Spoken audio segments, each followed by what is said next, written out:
demanda d'entrar a la pregunta i de fer un referèndum, si hi ha 100.000 habitants que recullen signatures, si hi ha 100.000 signatures... Amb l'1% seria suficient. Per plantejar la pregunta en un referèndum, Seria suficient per demanar la consulta. per demanar la consulta. Abans Per votaria la demanar... comissió. Exacte. Després s'ha de fer. Sí, ho entenc així. El síndic de Greuges, per exemple, també podria demanar.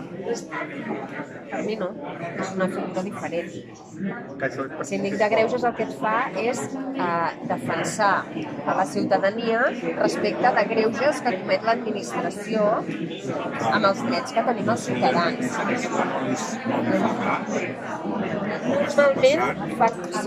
Normalment fa cas. Com es pot fer arribar aquella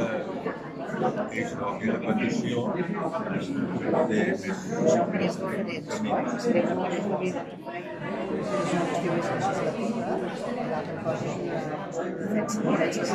camins?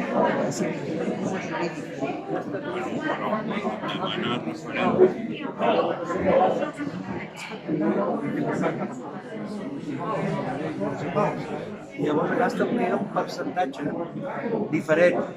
Si era destituir l'alcalde, destituir un regidor, fer una llei, anul·lar un impost, etc. Per tant, sempre la tinc enganyada.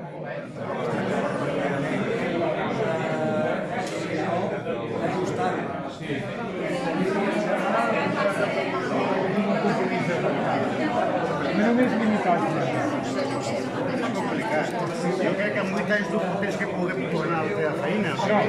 No? Molta gent. Depèn de la feina. I No ets un metge de la pràctica d'operar, per exemple. Com vols operar? Diguéssim, veient-ho individualment és així, però quan estàs al Ajuntament, per exemple, aquella senyora, alguna vegada... Perquè el segon és la representació de la ciutadania, però ens exclourien a la ciutadania directament. A la pregunta tercera. La pregunta primera que ens fa qui ha de fer la convocatòria. Qui ha de fer? El president del govern o directament a la ciutadania amb un 10%.